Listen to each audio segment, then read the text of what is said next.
Hi guys, welcome to अंकित 123। मैं हूं अंकित यादव।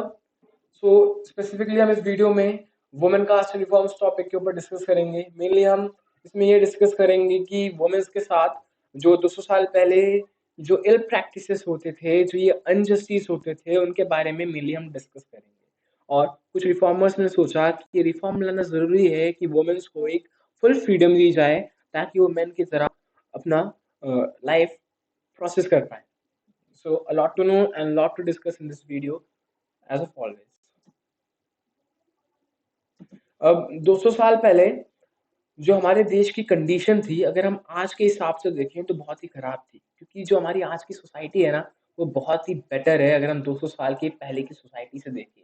क्योंकि उस समय इनजस्टिस होता था वुमेन में, और सोसाइटी हमारी डिवाइडेड थी अपर कास्ट लोअर कास्ट में। ऐसी बात नहीं है कि ये जो प्रॉब्लम्स थी, सोशल लेवल्स थे, ये खत्म नहीं हुए। ये काफ़ी हद तक खत्म हो चुके हैं और कुछ ऐसे हैं जो खत्म ही होने वाले हैं।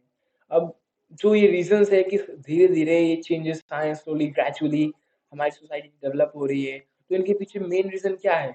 जो इनके पीछे मेन रीज़न है वो है एक डेवलपमेंट कम्युनिकेशन में आना। जो कम्युनिकेशन सिस्टम है उसमें एक डेवलपमेंट आई। पहले के समय एक मैन्युस्क्रिप्ट्स होते थे, उसमें कुछ लिखे होते थे, ताकि जो आने वाली पीढ़ियाँ हैं वो उसको पढ़ सकें और कुछ नॉलेज पा सकें। लेकिन अब मैन्युस्क्रिप्ट्स क्या होते थे, बहुत ही महँगे होते थे, क्योंकि उस समय कोई प्रिंटिंग प्रेस या न्यूज़पेपर्स नहीं थे। तो उसको अफ़ोर्ड करने हर किसी की बस की बात नहीं थी। लोअर कास्ट के लोग तो उसको स्पेशली प्रेफ़र नहीं कर पाते थे। अपर कास्ट के लोग इसको प्रेफ़र कर पाते थे। इसलिए वो अपने आप को सुपीरियर समझते थे, और उनके पास एजुकेशन था मीन्स पावर थी। आप जानते हैं कि एजुकेशन है आज के समय, तो उस समय भी कुछ ऐसा ही था।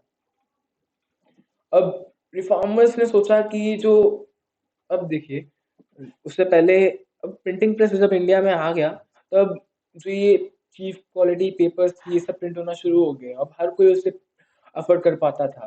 तो धीरे-धीरे करके सब हाँ, लोअर कास्ट के लोग एजुकेटेड हुए हैं। आज हमारी गवर्नमेंट बहुत सपोर्ट करती है एससी एसटी कास्ट को, ताकि वो ग्रो अप कर सकें वो। और आज काफ़ी हद तक वो हमारे बराबर में आ रहे हैं। वो मतलब जनरल ओबीसी के बराबर में आ रहे हैं। अगर हम सोशल लेवल्स को देखें तो कुछ रिफॉर्मर्स थे जिन्होंने सोचा कि अब इनको इम्प्रूव करना ज़रूरी है, हमारी सोसाइटी को इम्प्रूव करना ज़रूरी है, हमें एक कंक्लूज़न चाहिए इस प्रॉब्लम को लेके। राजा राम मोहन रॉय 1772 से 1833, जिन्होंने 61 साल की ज़िंदगी जी थी, उन्होंने एक ब्रह्मो सभा कलकत्ता में फाउंड किया था, जो बाद में जाके ब्रह्मो समाज के नाम से जाना गया। अब वो एक पहले रिफॉर्मर थे जिन्होंने सोचा कि अब रिफॉर्म लाना ज़रूरी है, और जो ये अनजस्ट प्रैक्टिसेस है हमें इसे भगाना है। उन्होंने एक ऑर्थोडॉक्सी दिखाई थी। ऑर्थोडॉक्सी मतलब एक एंशिएंट टेक्स्ट होता है जिसमें ये दिखाया होता है कि जो आज के समय ये अनजस्ट प्रैक्टिसेस हो रहे हैं, ये गलत है, और उसको वो फुली चैलेंज करता है। अब राजा राम मोहन रॉय तो आप लोग जानते हैं, क्योंकि वो जाने जाते हैं अपने एजुकेशन सिस्टम। उन्होंने जो एजुकेशन लाया था इंडिया में, और जो वुमेन्स के लिए उन्होंने स्ट्रगल किया था, वुमेन को इक्वालिटी दी थी, फ्रीडम दी थी। अब अब जो ये सती होता था, इल प्रैक्टिसेस, राजा राम मोहन रॉय को ये हर चीज़ मंज़ूर नहीं था। उन्होंने इस विडोज़ को, ये जो प्रॉब्लम था, उनके लाइफ से हटाने का सोचा। अब उन्होंने कैंपेन स्टार्ट किया इसके अगेंस्ट में। अब रॉय ने एक एंशिएंट टेक्स्ट दिखाए जिसमें विडो बर्निंग मना था। उन्होंने एक ऑर्थोडॉक्सी दिखाई। अब अब इवन ब्रिटिशर्स, ये सब भी, अब ब्रिटिशर्स भी इंडियन ट्रेडिशंस एंड कस्टम्स को क्रिटिसाइज़ करने लगे। और 1829 में तो एक लॉ भी पास हो गया जिसमें सती बैंड था। अब जो बात के रिफॉर्मर्स थे, उन्होंने भी सोचा कि हम भी राजा राम मोहन रॉय का ही तरीका अपनाएँगे। उन्होंने भी एक सेंटेंस का वर्स निकाला, एक एंशिएंट टेक्स्ट, जिसमें ये दिखाया गया था कि जो आज के समय हार्मफुल प्रैक्टिसेस होते हैं वो गलत है। मीन्स उसको फुली चैलेंज करते थे। अब इसी पर्सपेक्टिव से ईश्वर चंद्र विद्यासागर ने भी 1856 में एक एंशिएंट टेक्स्ट दिखाकर विडो रीमैरिज को एक लॉ पास करवा दिया था। अब साउथ में वीरेशलिंगम पंतलू में एक एसोसिएशन फाउंड किया विडो रीमैरिज को लेके। अब बॉम्बे के लोग, बॉम्बे के इंटेलेक्चुअल्स, रिफॉर्मर्स पीछे नहीं रहे। उन्होंने भी शपथ ली कि हम इसके ऊपर वर्क करेंगे। और आर्य समाज के founder Swami Dayanand Saraswati, so important, Arya Samaj के फाउंडर, इन्होंने भी विडो रीमैरिज को सपोर्ट किया। अब इन अब लॉ तो पास हो गया था, अब लेकिन विडो रीमैरिज को सपोर्ट करने की क्या ज़रूरत थी?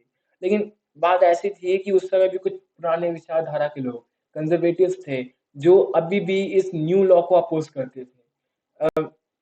कुछ रिफॉर्मर्स तो जान गए थे कि अब ज़रूरी है कि ताकि वुमेन्स की कंडीशन, मतलब वुमेन्स को एजुकेटेड होना ज़रूरी है ताकि उनकी जो कंडीशन है वो इम्प्रूव की जाए। तो अब इसके लिए कलकत्ता बॉम्बे में स्कूल खोले गए। लेकिन उस समय तब भी जो मोस्ट एजुकेटेड वुमेन्स होती थी वो अपने लिबरल्स फादर या हस्बैंड्स के द्वारा टीच की गई थी। अब वसुंधरा देवी तो एक ऐसी वुमेन थी जिन्होंने खुद छुप छुप कर पढ़ाई की थी रात में कैंडल्स जलाकर। अब आर्य समाज ने और ज्योतिराव फूले ने मिलके महाराष्ट्र पंजाब में स्कूल्स खोले। ज्योतिराव फूले एक रिफॉर्मर थे, he was an male reformer.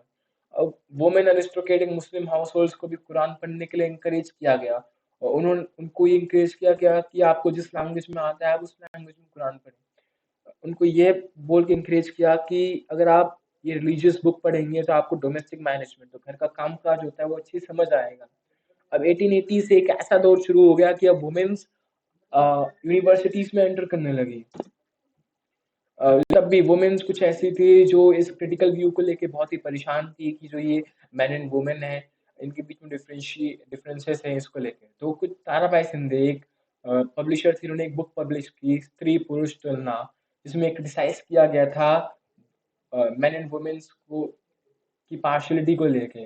पंडित रमाबाई एक संस्कृत स्कॉलर, इन्होंने भी एक बुक लिखी थी miscible lives of upper caste Hindu women. इन्होंने भी इन्होंने तो यहाँ तक कि शेल्टर भी खोले थे विडोज के लिए ताकि वो खुद के लिए ट्रेन हो सके इकोनॉमिकली। अब कुछ वुमेन सिर्फ यहीं तक सीमित नहीं रही कि अब वो बुक ही लिखे हैं, वो नेशनलिस्ट बन गई। किसी ने सोशल मूवमेंट ज्वाइन कर ली, 1920 से ऐसा होना शुरू हुआ। अब इंडिपेंडेंस के बाद जो हमारे नेशनल लीडर्स थे उन्होंने एक प्रॉमिस किया कि वुमेन्स एंड मेंस को फुल स्पेस दी जाएगी, उनको फुल इक्वालिटी फुल फ्रीडम दिया जाएगा।